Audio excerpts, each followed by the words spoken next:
Hello there, everybody. I am Captain Jim Palmer, the Dream Business Coach. I'm the founder of the Dream Business Mastermind and Coaching Program, creator of the infamous No Hassle newsletters, author of these 6 books, which I'm going to tell you how you can get them for free at the end of the show.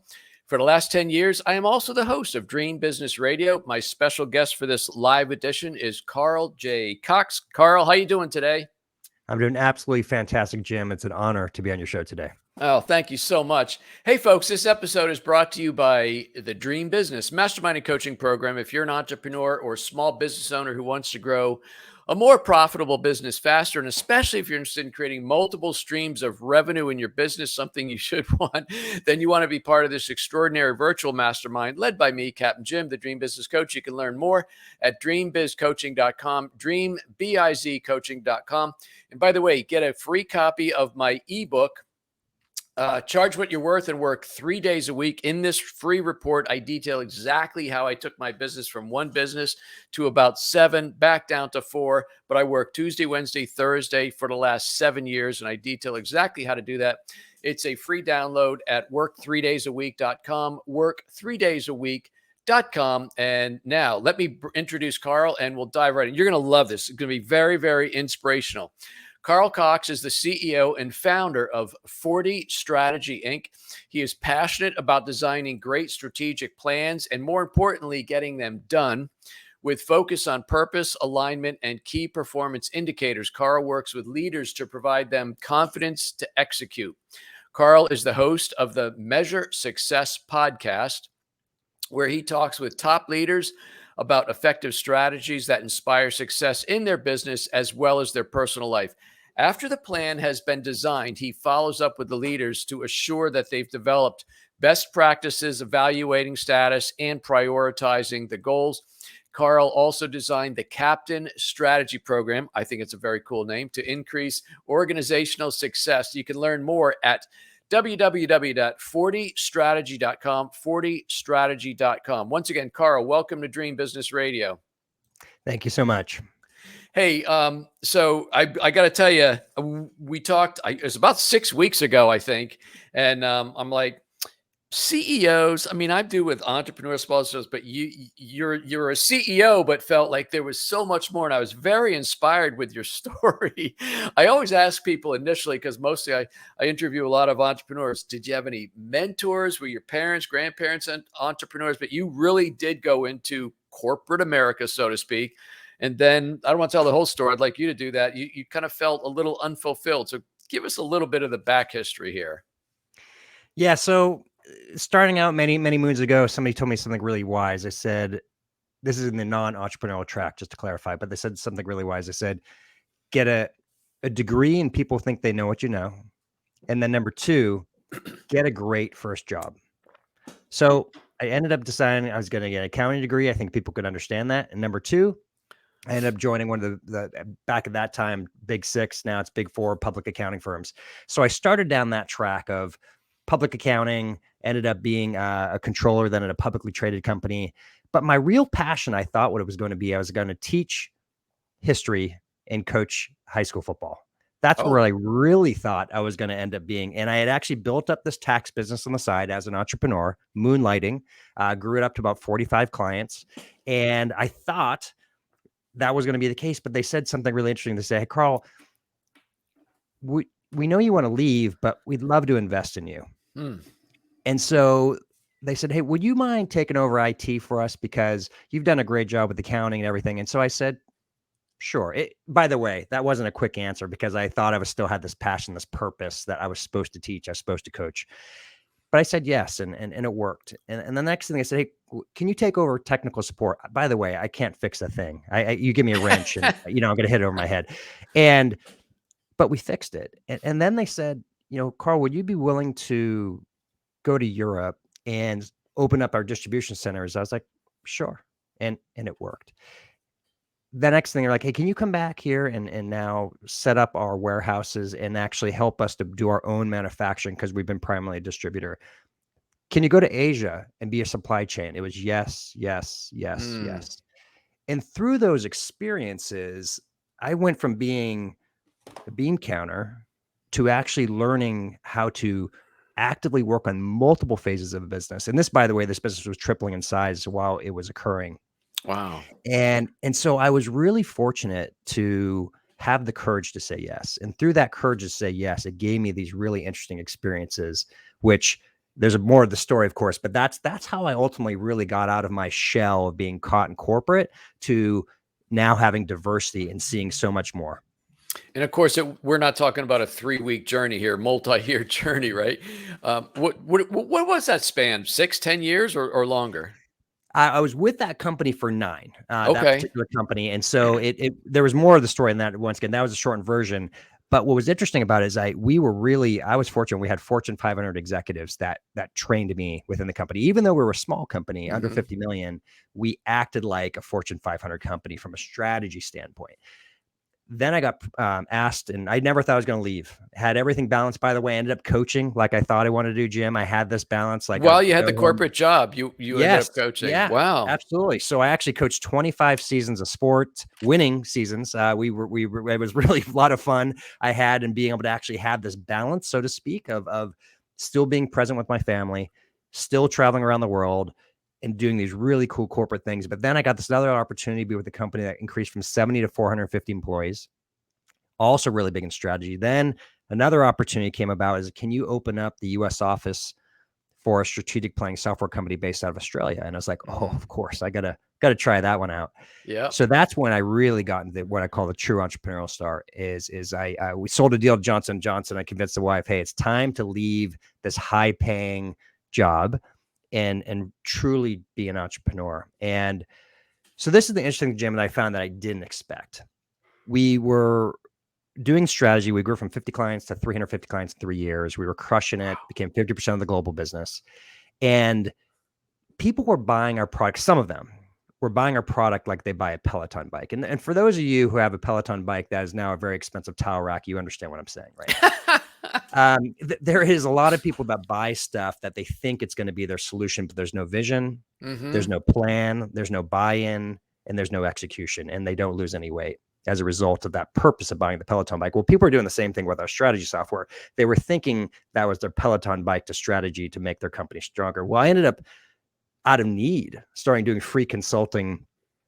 Eventually they're starting getting paid. As with the client down to Phoenix, and they said, Carl, 2 hours in the meeting, they pulled me, say, I would pay you 10 grand for that last 2 hours alone. And I remember turning the person I was with as, I think I'm Wow. in the wrong business, right? Yes. And then through there, the CEO out of Australia eventually said, hey, Carl, would you be kind enough to open up my global consulting business?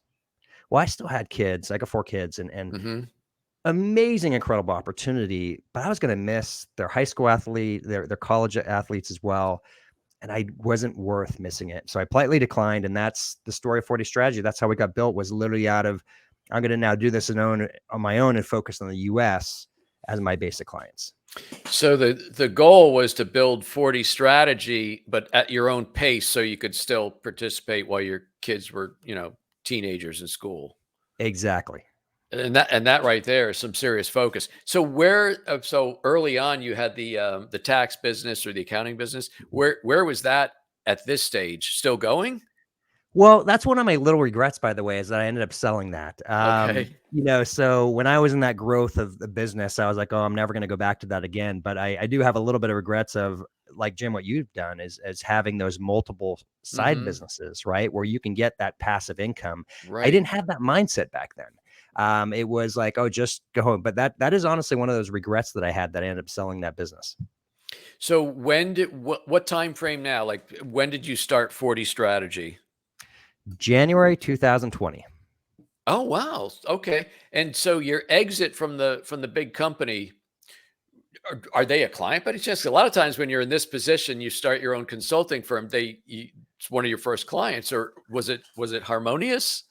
Not so much. I Not mean, so much. Okay. it was and it wasn't. And so Uh-huh. there was a little bit of once again, it all worked out well in the big picture of things, but they were a little disappointed, right? Because we had this really success and they really wanted me to be that person to help drive their next business. Mm. But it wasn't aligned with my values, right? It wasn't worth missing my family, being gone and away from them.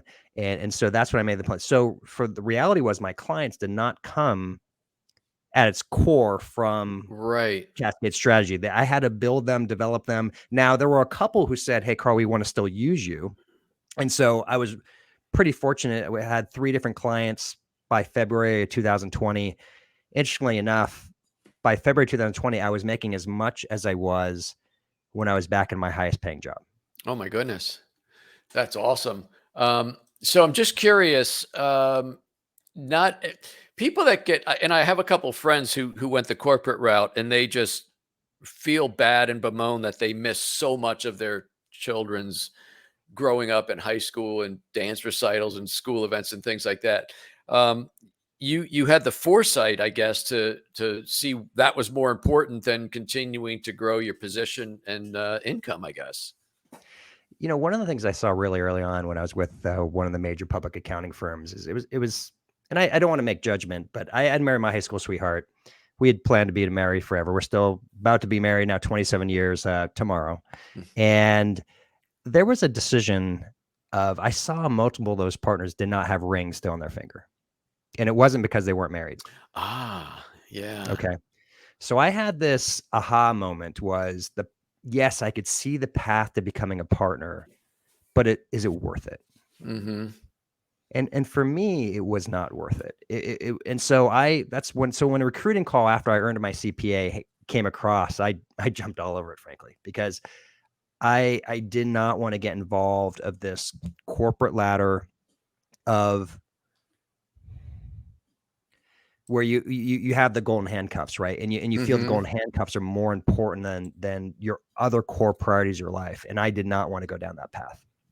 Very interesting. So 40 Strategy, and by the way, folks, the website is really good. You ought to check it out, 40strategy.com. I'm going to ask you some question about things I found on there. Where did that come from, 40 Strategy? So the really interesting part about strategy is most organizations only spend about 2% of their time on strategy. What does strategy mean? Working on your business, not working in your business. Hmm. And so that's about 40 hours per year. And so that's where the concept of 40 strategy came about. Now there's a secondary reason is 40 is a kind of well-known term of if you may the 40 days or the 40 years of struggle and strife of getting through to your end destination. Because the reality is, yes, we can become successful, but when you dive into the detail, there's very few overnight successes. Hmm. It's a series of making the right strategic decisions on your business so you can actually get the fruit, be in the position that you are in, Jim, right? Where you have generated 3 days a week, you generate passive income, active income, you've created automated systems like that are clockwork, right? That takes time. And I think you mentioned me before, and that wasn't an easy thing either, right? You had to let go and do a lot of different changes to help get to that end result. Yeah, that was a huge part of it is delegation, knowing that, well, nobody can do it as good or as fast or as cheap as I can, but yet if I do it all, I'm going to stay right here in this little box. That's exactly right. Wow. Your website reminds CEOs that the buck stops with them, right? Everybody's heard that. But that can often lead to overwork and burnout, paralysis by analysis, isolation, which is not isolation is not just something at the CEO, C suite level. That's something a lot of entrepreneurs feel very lonely sometimes, and stalled growth. I know it's a huge question there, but unpack that a little bit. Well, let's start with the picture of that being alone at the top. If you whether you're a solopreneur or you've gone on and you actually start to have some employees that are working for your firm as an entrepreneur, you'll realize that people don't treat you the same. I realize this. I remember when I was 25 years old, I'd say some jokes and maybe one person would half laugh. But when I'd say the same joke and I became a CEO, they would bust out laughing. Pity laugh. Right. Yeah. And all of a sudden, so I recognize that, wow, they're not telling me the truth. They're Hmm. treating me differently and showing me, if you may, more respect because of who I am and my position to them. Okay. Okay. So that was this big aha moment. And I also being a number two for many different organizations, I also recognize this that everyone didn't want to tell the CEO something. And why?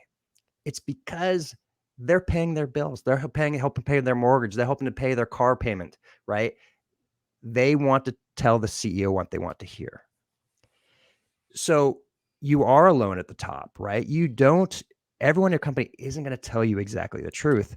And this is the value of having somebody like you, Jim, right? To be able to ask questions and ask the tough things that you can't mention internally. This is one of the sad truths.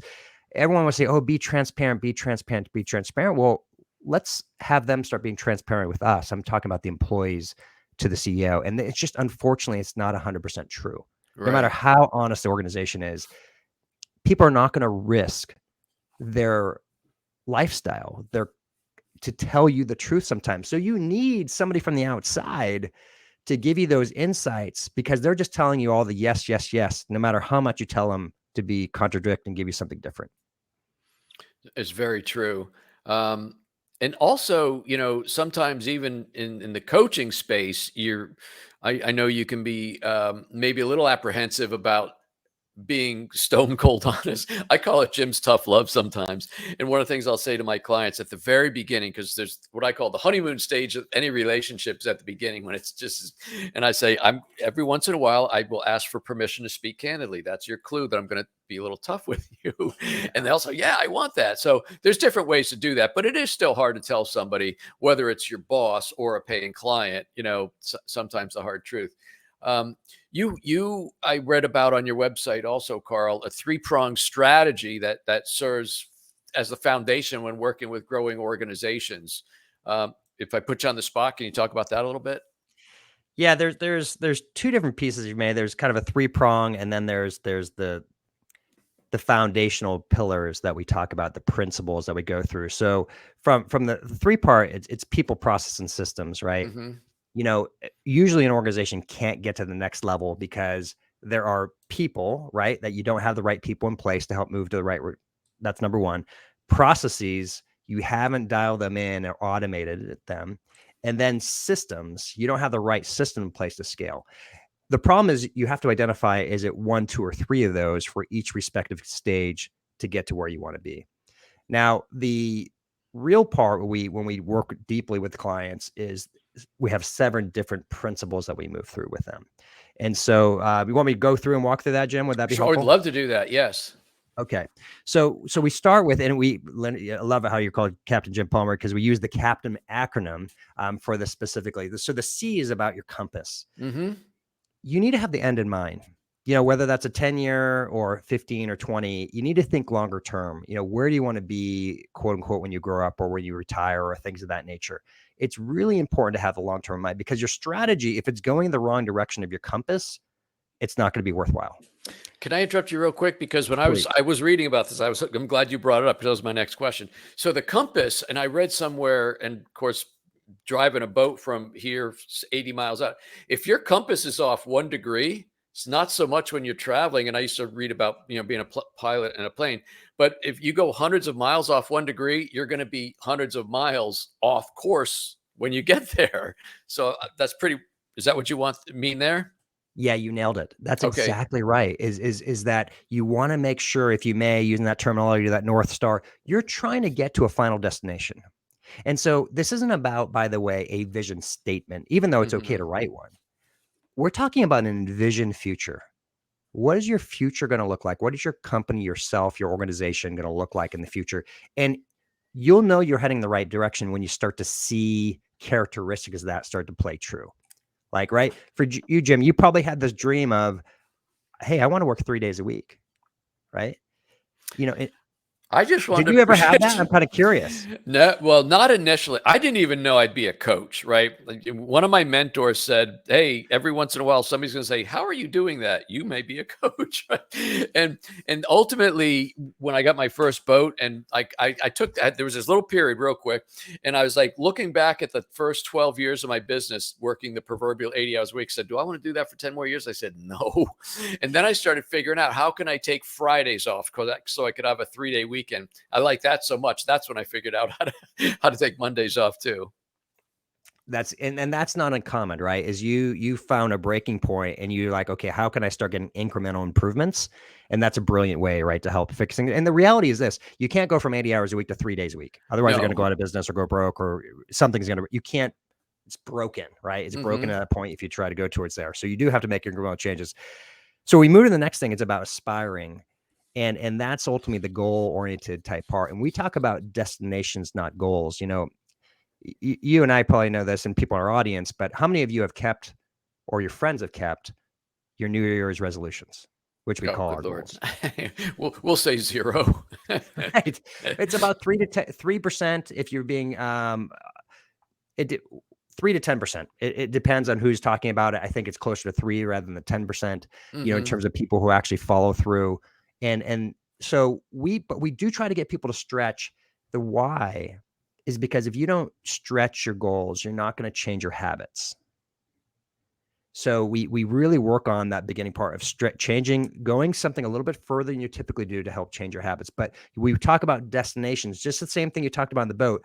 You're going to be a point where you're going to be in the middle of the ocean. You don't know exactly where you are other than your compass. That's right. Right.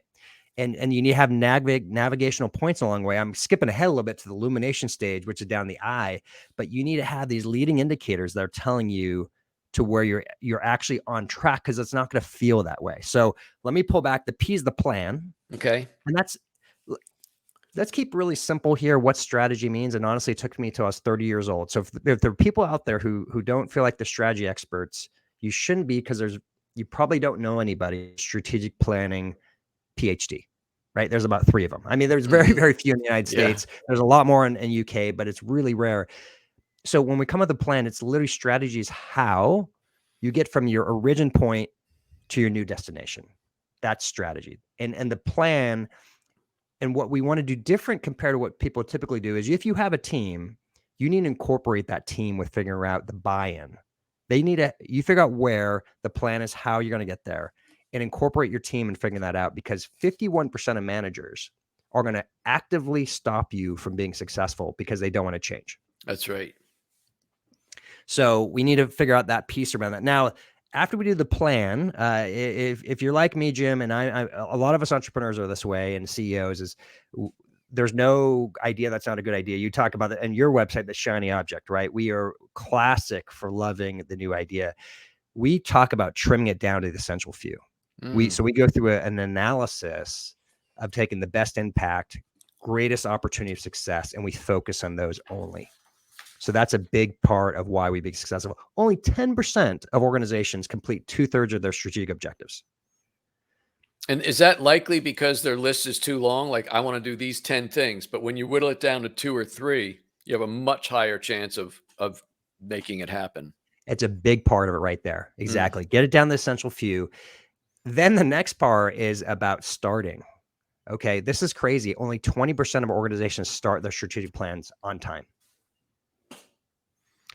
So think about that, right? This is like you're on an airplane, and if you leave late, you're not getting there on time unless somehow the tailwinds on a plane is getting in the right direction, right? You're not going to catch up unless it's a long flight.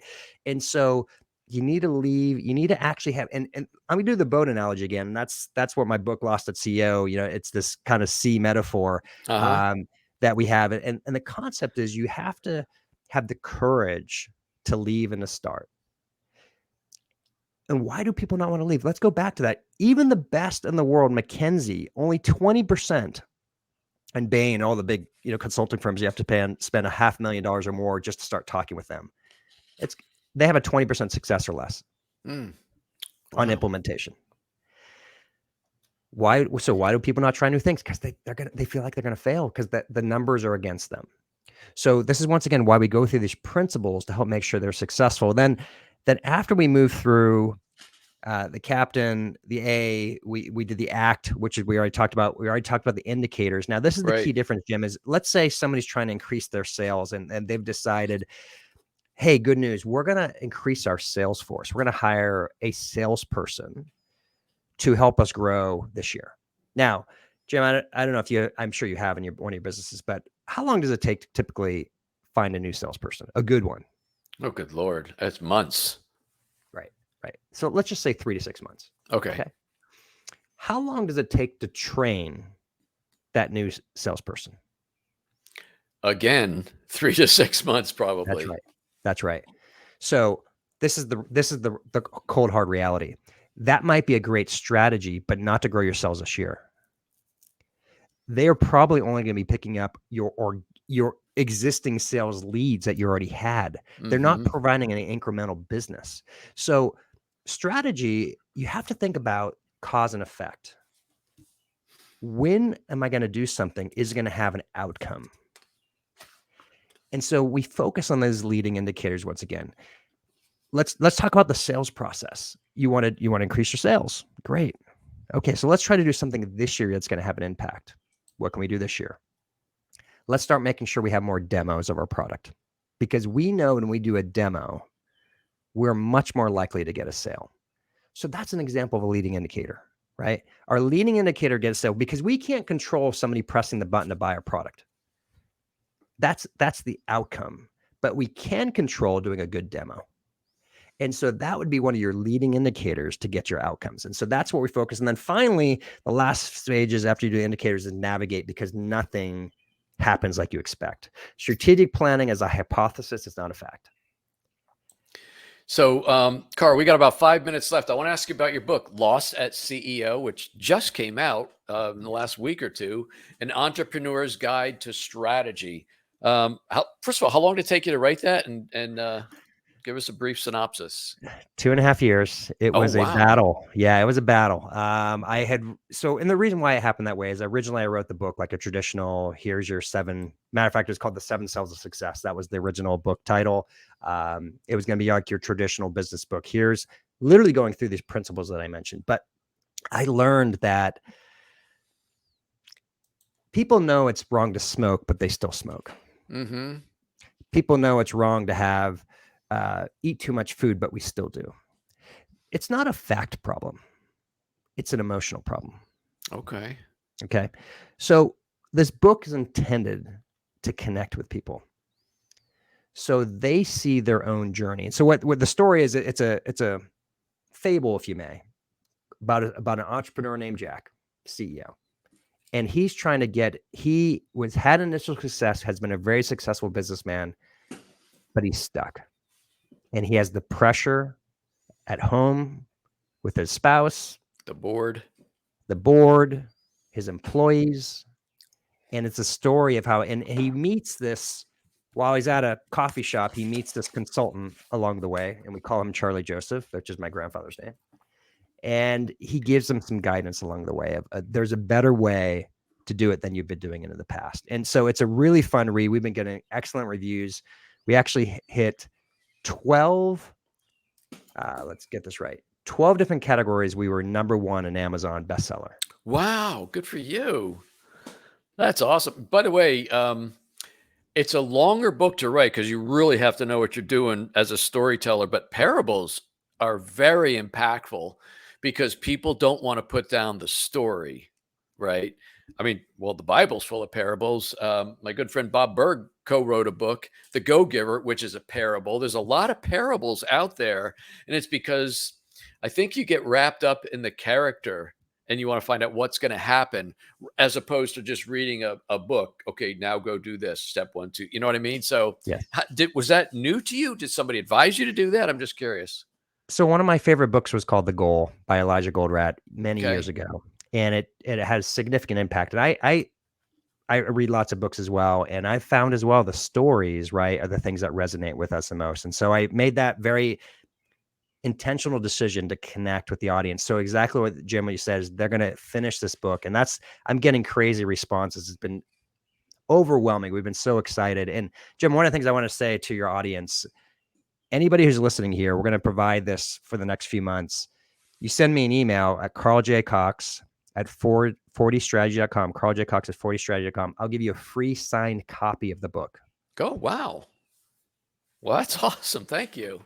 Now, if you don't want to get the free signed copy, just go to Amazon and buy plenty. There you go. But and Your we're on choice. Audible if you like that approach. But yeah, you can get us through all the major. We're on Barnes and Noble, etc. So love to hear your feedback and do those reviews. We really appreciate that. We got about 1 minute. I'm going to call it 2 because it's my show. So in the early chapters, there was one called the Tsunami and one called Survivor Night. You can pick which one and just tell us about that chapter. Okay. I'll do Survivor Night because it's kind of a fun one. It's Survivor Night was this part of the story where literally he's working while his spouse is watching Survivor. And he is going through, and he's not connected with his family because he's just working. So it sounds more intentional, like more mean, but it's this interesting part of where he's at home, but he's actually not connected. And he starts learning later on in the book that there's a better way of doing that as well. Okay. And so it's a really fun part of the story. And just to let you know, I've been there, right? I've had people read this book and they say it's about me, but that That's literally you. You're Jack. Yeah. I had a brand new client that I'd only met one time in person before giving him the book. And he said, Carl, how did you write this about me? And you only met me one time. Wow. That's a high compliment. I've had that, by the way. My book, Decide, forget which shoulder it's over, this one, is my mindset book. And I have had people tell me that I would see at different events. It goes, I know you wrote that book about me. I hate you for it, but thank you. So when you resonate with that, I mean, that really touches the heart of a author for sure. I know what that's like. Congratulations. Well, this has been a fun half hour. I knew it would be when I met you. I was very excited to have you on the show, Carl. How can people connect with you? Give them the address of that great website you have, and also reiterate how they can get a signed copy of your book. Yeah. So once again, Carl J. Cox, that's my name. You want to do some research on me. You could 40strategy.com. That's the best way to connect. All of our information's out in there. You could also find our book, Lost at CEO. And that's on Amazon to go ahead and find that Lost at CEO. And then if you want to get a free signed copy, email Carl J. Cox, CarlJCox at 40strategy.com. And I'll be more than happy to help you out. Once again, please say you were on this show. You referred by Captain Jim Palmer, and through that, we'll help make sure we get you that free copy for you. That's awesome. Carl, thank you so much for coming on Dream Business Radio. I really appreciate it. Thank you. It's been an absolute pleasure. Hey, folks, that wraps up this special interview with Carl J. Cox. I told you it would be good, right? And if you're watching this on replay, which is what most people do, then hit hashtag replay and tell Carl thank you. And you can connect with me at getjimpalmer.com. If this is the only place we're connected on social media and YouTube, go to getjimpalmer.com. If you're interested in joining me and about 26 other smart entrepreneurs in the Dream Business Mastermind, that is dreambizcoaching.com. Don't forget to get a free copy of my ebook, work3daysaweek.com. I detail exactly how I went from one company to multiple companies, scaled back to where I've been working 3 days a week for the last 7 years. That is at work3daysaweek.com. Okay, I told you, all 6 of these books are available for free. It's part of my legacy building program, and they are free in digital format. So if you go to Amazon, obviously those are Kindle. You can go to Barnes & Noble and get the what's called a Nook book, and they are also in the iBook store, totally free. No opt-in, no nothing. Just go get them. Get a good education on me. It's part of my legacy program. But that's it. Until this time next week, another fantastic interview. I am Captain Jim Palmer, the Dream Business Coach, and you take good care.